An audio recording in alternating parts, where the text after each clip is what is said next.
Hi, my name is Ken Lasseson. I wrote a website called microbiomeprescription.com, and a longtime friend, Cart Johnson, who runs Health Rising, was interested in my doing a blog and a video on a new feature which I've just released on that site. Okay, let's go over and give a quick explanation of the site and what's going on. I have for several decades been suffering on and off, as in going to full remission and then relapse, chronic fatigue syndrome, and the result of the treatments that worked and reading the literature has caused me to believe that a significant percentage of people with a variety of conditions, including chronic fatigue syndrome, are related to a microbiome dysfunction. And basically that got me pretty deep into looking and understanding the microbiome, big data connected with the microbiome, etc. And the result of which was I put together a site which some people would probably describe as the definitive, understandable site, even though at times it does get a bit complicated on the internet for treating the microbiome and correcting microbiome dysfunction. So with that much said, let's go in and take a look. Now, what we do have is, this talk is talking about oats. And what do I mean by oats? I do not mean soling your wild oats. I mean organic acid tests which are put up at Great Plains Laboratory LLC. Many people make use of oats to try and understand what's going on and what's wrong. So I've been familiar with them. I have personally never done the oats test. One day I may, but at the moment I'm free from health issues, so there's no apparent advantage of it. Okay, now, as a prologue, a while back I did a series of looking at the microbiome in connection with the oats results for a child with autism, and there's a series of blogs I did, and you can go and you can see the blogs, etc. in my notes. The thing to note is that the OATS test tells you what is happening, but doesn't tell you necessarily how to correct it. In other words, it says, okay, you have a problem, but no clear information on the problem. In theory, it's handed over to your medical professional to find a solution. And most people have learned the hard way. Most medical professionals don't necessarily have the depth of knowledge and skills to work with it. So I went in and for each one of for the autism one, I went and took a look at the literature on the U.S. National Library of Medicine. And for each one of the items, and there were a lot of items, or 70 some odd, so it was a good amount of work to go through, finding out what is seen with autism, does the child results agree with it, and we also had the microbiome results of this child. So we did a three-way comparison and did as a informative, illustrative blog showing how you can go. The process can be done with any conditions. It is time consuming. If you're suffering from brain fog or other cognitive issues, you may want to get a significant other to do it or some good support person to do it. It is time consuming.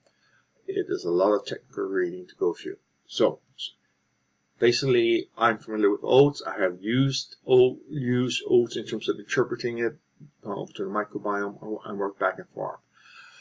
Now, where we have some fun is we have a site called KIG.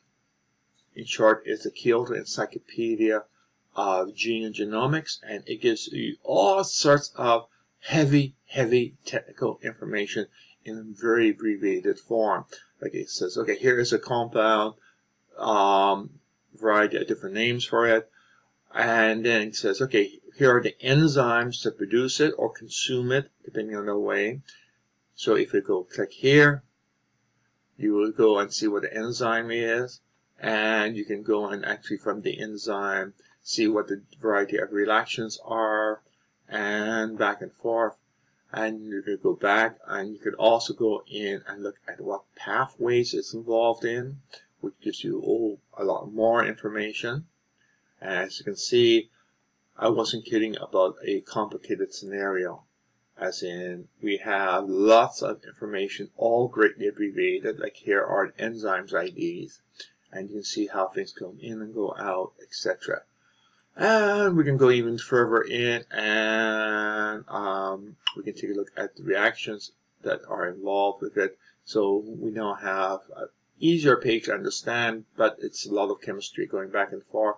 And for each one, for example, here is a compound. If you click here, it will allow you to look at the compound in greater detail. And let's go back. And you can actually go up here and click on any one of the compounds to get there. So as you can see, it's sort of like this massive spider web of information, which most people have trouble handling because there's too much information to condense. Now, what I have done on my site is I've gone over taking that information, processed it, evaluate stuff from it, and create an easier to understand page with the same information focused on patients, not researchers, which the last page was designed for. So we're over on the site, microbiomeprescription.com. What I'm going to do is show you what you can do. You don't have to register on the site. You don't have to do anything. You can just click the demo login, and it will take you into some demo logs, and so people can play and see what can happen if they do a microbiome sample, like for example biomesite.com, which is in the UK, or Ombre, formerly known as Thrive in the US. And you can go in there and you can take samples and you can do a whole bunch of information on it. Now, because like the cake site, there is a massive amount of information which saturates many people, I have implemented display levels. So we have display levels, and what you see on the menus are determined by what display level. So if you don't find something which you think should be there, try raising your display level. So we changed it to advanced, and now we have this whole item up here called cake-derived data. And now we have two pages I'm going to look at. First is changing a compound by microbiome. So this case, this is a generic. It covers all of how many items do we have? We have, let's go down on the bottom. We have, give it a moment to load. It's a big page. We have 1,900 different substances. For example, if you, I have some quick links here, and all they do is insert words here. For example, if you are suffering from hydrogen sulfide issues, and it will give you a list of the probiotics that increases the hydrogen sulfide if you want more of it. Most people do not, but it does have benefits for certain types of infection, or decrease it, and all you have to do is click that, and it will go over and show you a list of all the probiotics based on those which is being input on the site. And if your favorite probiotic is missing, just email me with a link to where the ingredients are, and I'll add it to the list. And now you can go and you can see which ones to decrease, and the highest numbers are the one you want to decrease. So we have them there. Some cases the probiotic may be a regional only, like DEU means Germany is where it's usually available, AU for Australia, IT for Italy. Again, regional things, but then again, people are worldwide using the site. So it's basically purposes to identify what the products are that you could get, which helps, and that's it. That there's a number, so you can figure out, okay, I want to reduce this, so this is the one I want. Now, we can go in and go to something like lactate. If you're dealing with brain fog, generally connected with D-lactic acid, or sometimes known as R-lactic acid. And you can see there, and you see things that increase or decrease, things that increase the lactate. These are the probiotics, which increase lactate, and these are the ones which decrease the specific types of lactate. So you can go in and do it. And notice that sometimes you have the identical same chemical formula.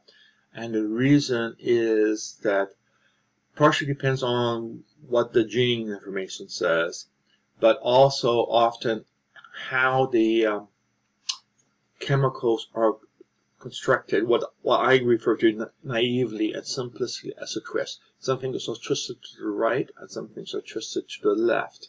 So depending on which way it's twisted determines how it can interact with other enzymes to produce other things. If it's twisted the wrong way, it won't fit into what the enzyme is looking to change, so it has no effect. If it's fitted the right way, the enzyme basically combines with it, and away we go. Almost like how viruses will connect up to a cell. Things have to fit, and then the cell can take action. So we can have we can go in and we can take a look at, for example, if you want things that reduce our lactate, then you go there and you get the list. Again, click at the top to sort it for the ones which are the best to make use of, etc. Now, if you have an OATS test, you can also go back and just type OATS here, right here, and it again changes. All it does is puts it there and everything else, and you have all the OATS results here. And what you could do is go through each one by one and see which ones you should take for each one of your things. If you have 10 abnormalities, you have 10 lists to go through and merge, which gets to be a significant cognitive task. I'm a software developer and say, okay, why go all the effort when we can automate it? And that's what I have done. If you take a look in the K-derived data, we go and it says use OATS to pick a probiotic. So on what we have now is we have a short list, only those which we have matched to the name being used in OATS. And again, the key is to make use of the numbers on the OATS test, which is easier to work with than the chemical names and more reliable. So let's go back and take a look at this one.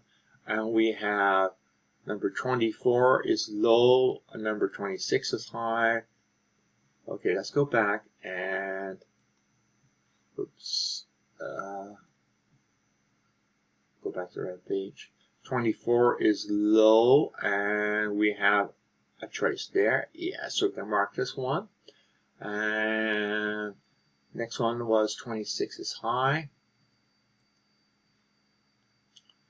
And we don't have a trace there, which means simply that there are no probiotics that we know of which will handle the high case. Unfortunate, but we work with what we have. Okay, and the next one is 28, which is low, and 29, which is low. So we go back. 28, which is low, good. And 29, which is low. Again, we have more things which we actually have on the list. And let's go on here. Everything else is there as normal. And if I go up to a different section of the report, I see we have lactic acid is being high. So let's go, and that's number 22. Almost feel like a bingo game, 22, which is, oh, no luck. We only have the cases for low things that produce it, and so that's basically it. And on the other one, you will see items which increases or decreases. This is a net aggregate, so if there are no probiotics that on aggregation deals with high, it's not listed. So it is a filtered list much more detailed than the ever list. So you could go back to the ever list and hand pick and do it. But at the moment, the idea is to simplify the process so that you have the least amount of cognitive ability and are able to do it according to your mental condition is. As you can see from me there. So we also have 22 is high. Other ones we have 21 and 19, which are high. So let's go back and see if we have other of those. 21, which is high, and 19, which is high. Okay, so what I have done is I've selected, just using just one page. I did it in 4 blocks, so there are many more. I just did one section. Now I'm going to click. And we'll see the same item. And if we scroll to the bottom, we see we have positive impact. Down here, what you want to do is usually just do a double click so that the best one. So the best one out there is Lactobacillus caseri, which has a positive impact of 3, which means of the 4 items I think we selected, 3 of them will be positively impacted by this particular probiotic. We can see how it goes. And we see that we have several which are positive, and we have 4 interactions, and the impact is 3, which means that there's a little risk. There is a little bit of a risk of things going in the wrong direction. And like a negative impact is there, and these are items where the net impact is negative. Again, we can start here, and all of these have 4 interactions, of which 4, probably 3 or 4 are negative and 1 is positive. So basically it's more likely to have a negative impact. And up here I should point out that impact, we do have a large number. We have 168 items there. That's basically the process of selecting which probiotic. Enter in all items here and then see what the suggestions come up with at the bottom. So that's basically it. I'll finish doing the blog and ship everything over to Kurt, and hopefully he'll do a post on his side. Okay, that is it. Very short and very crisp.